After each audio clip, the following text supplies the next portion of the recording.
Salut tout le monde! Aujourd'hui, on va parler de ce qu'on a besoin pour réussir à faire les terrains et les modules de Dungeons & Dragons. Je vais aller dans tout ce qui est essentiel.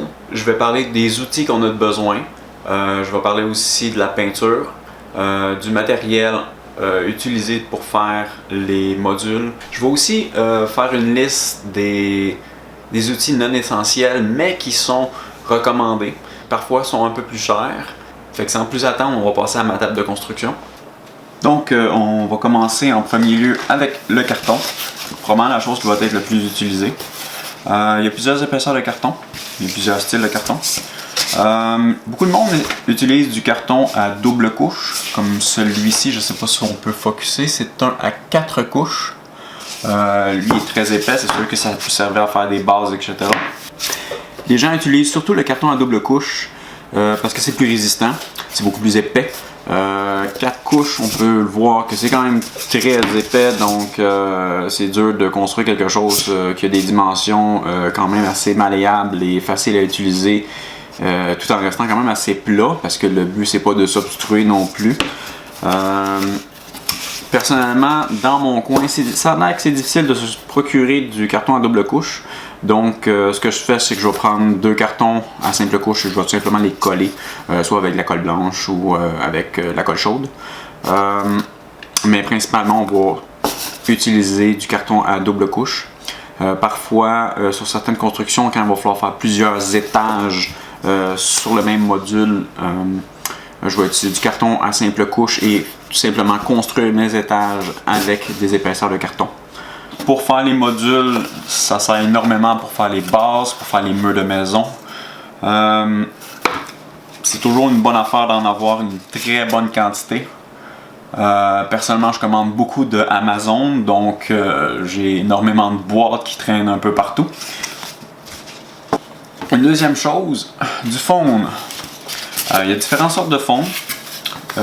Comme celui-ci, c'est celui qu'on utilise probablement le plus souvent.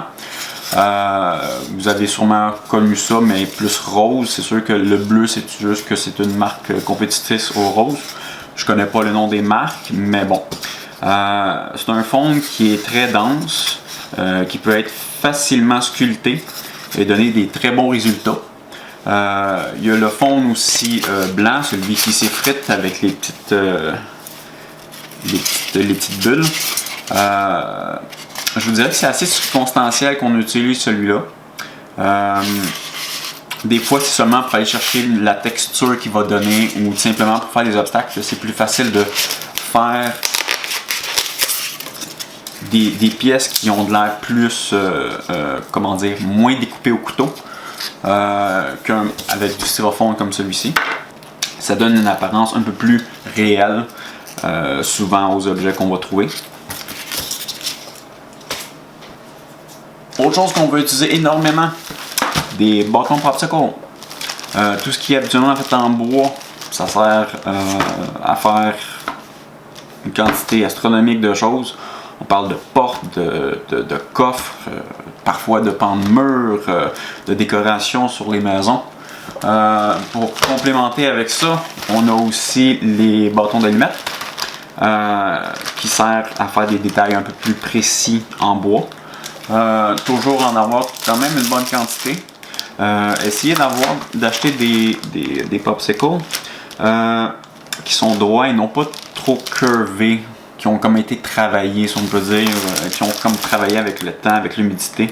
Comme ici, on peut le voir qu'il y en a plusieurs ici, juste ici, qui ont été travaillés dû à l'humidité et sûrement accumulés. C'est sûr que ça donne un certain style sur certaines choses comme des ponts, des vieux ponts. Si on veut paraître une maison un peu plus vieille, donc les planches vont être tordues. Mais c'est plus dur dans ce temps-là de travailler précisément avec ce matériel-là. Une autre chose aussi, c'est des baguettes à brochettes qu'on peut trouver n'importe où. Ça va souvent servir à faire des renforts au travers de notre carton. Un peu comme je vais vous le montrer ici. Comme ça ici. On fait juste le prendre, le rentrer. Ce que ça fait, c'est que ça donne du corps de plus au carton. qui des fois vont plier, etc. Donc ça amène un peu plus d'intégrité à la structure, si on veut, pour que quand même nos terrains restent durables.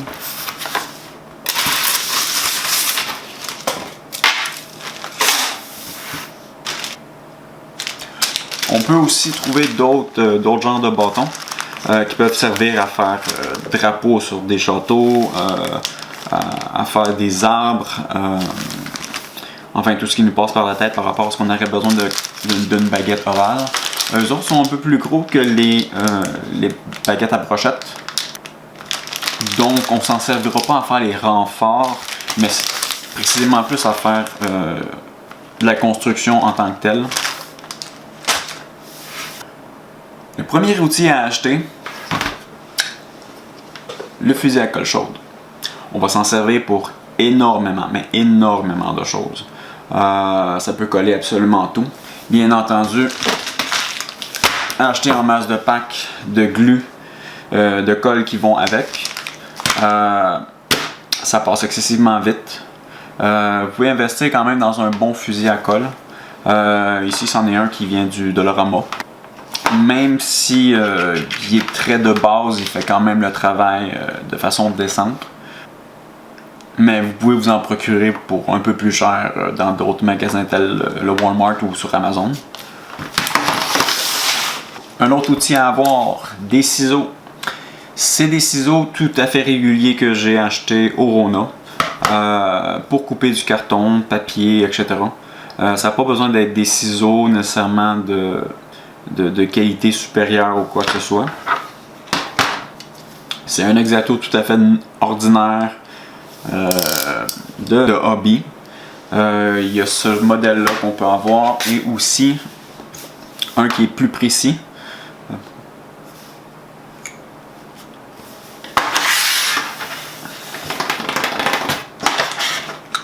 C'est là.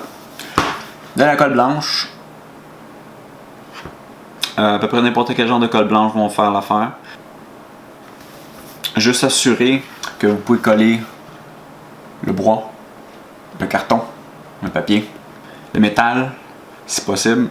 Des fois, on va utiliser des petits objets en métal pour faire la décoration. Pour ce qui est couvrir la peinture, je vous dirais de vous procurer beaucoup de pinceaux. C'est assez facile de se procurer des pinceaux assez cheap au magasin du dollar. Vous pouvez en avoir une très grosse quantité pour pas grand chose. C'est sûr que ces pinceaux-là ne sont pas nécessairement précis, mais ils peuvent nous servir à faire des travaux qui demandent moins de précision. Donc ça ne me dérange pas trop de les, comme on dit en bon français, les scraper. Je vous recommande aussi de vous procurer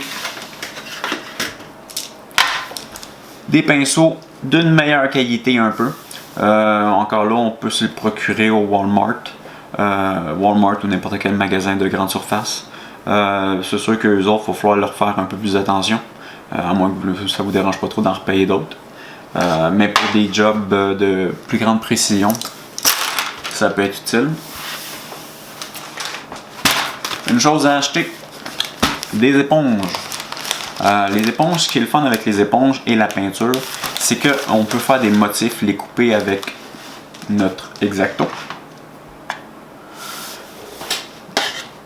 Ou après ça, tout simplement les appliquer à plusieurs reprises sur nos modèles ou nos modules. C'est absolument pas très dispendieux, on s'entend. Mais très pratique.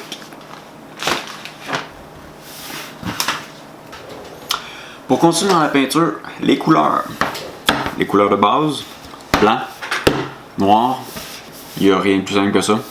Je ne prends pas de gris parce que j'aime mieux faire un mélange entre les deux et aller chercher le ton de gris que je veux. Ça c'est pour la base. Les couleurs. Je vais utiliser 5 couleurs. Jaune, un brun, rouge, bleu et vert. C'est pas mal toutes les couleurs de base qui vont servir à faire à peu près tout ce qu'on veut.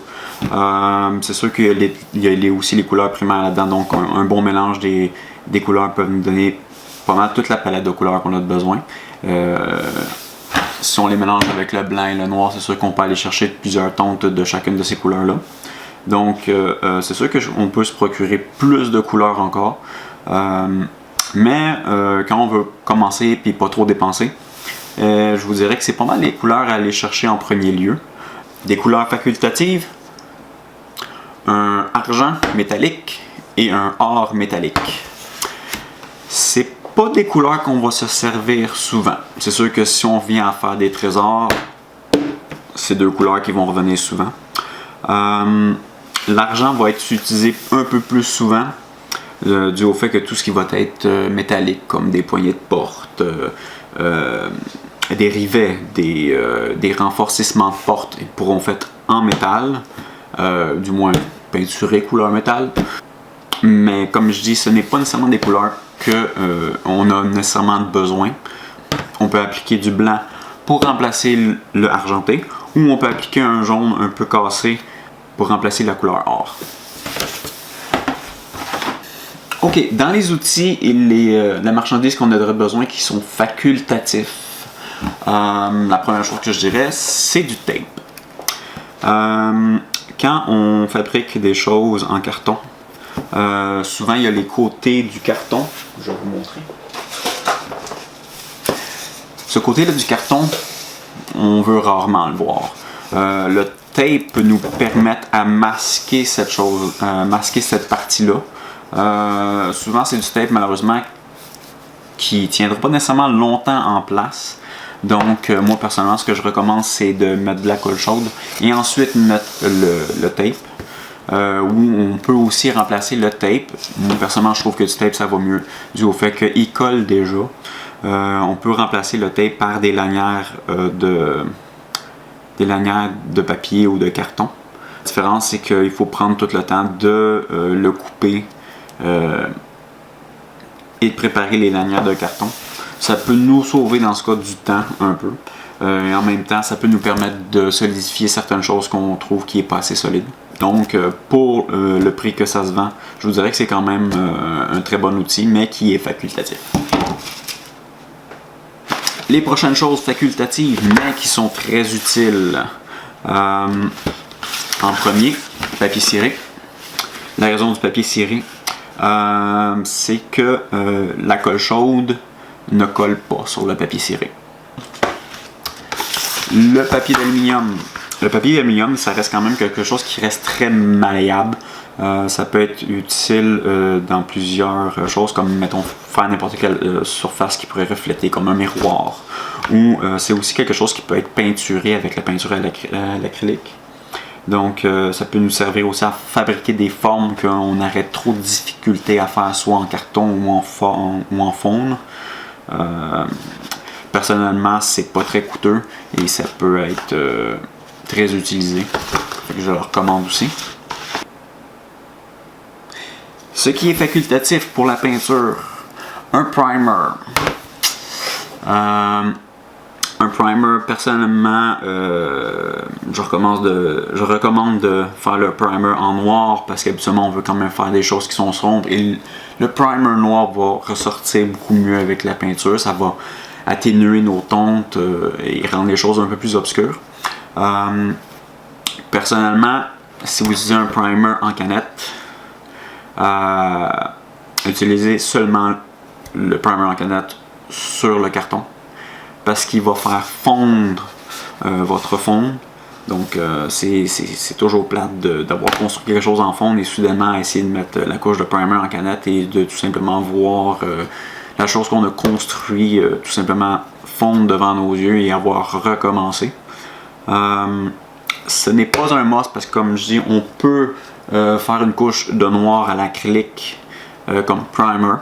C'est juste que si mettons on viendrait à faire des modules en carton en grande quantité, c'est plus facile de tout simplement les étendre à l'extérieur puis de tout simplement les asperger avec une canette. Ça nous sauve énormément de temps. Toujours ce qui est facultatif dans la peinture, un après. Toujours faire attention, choisissez un après qui nécessairement ne dérangera pas la peinture. C'est sûr que ça aussi ça peut faire fondre le fond, donc le styromousse. Toujours faire attention de s'assurer que la place où est-ce qu'on met le fini soit bien recouvert de peinture.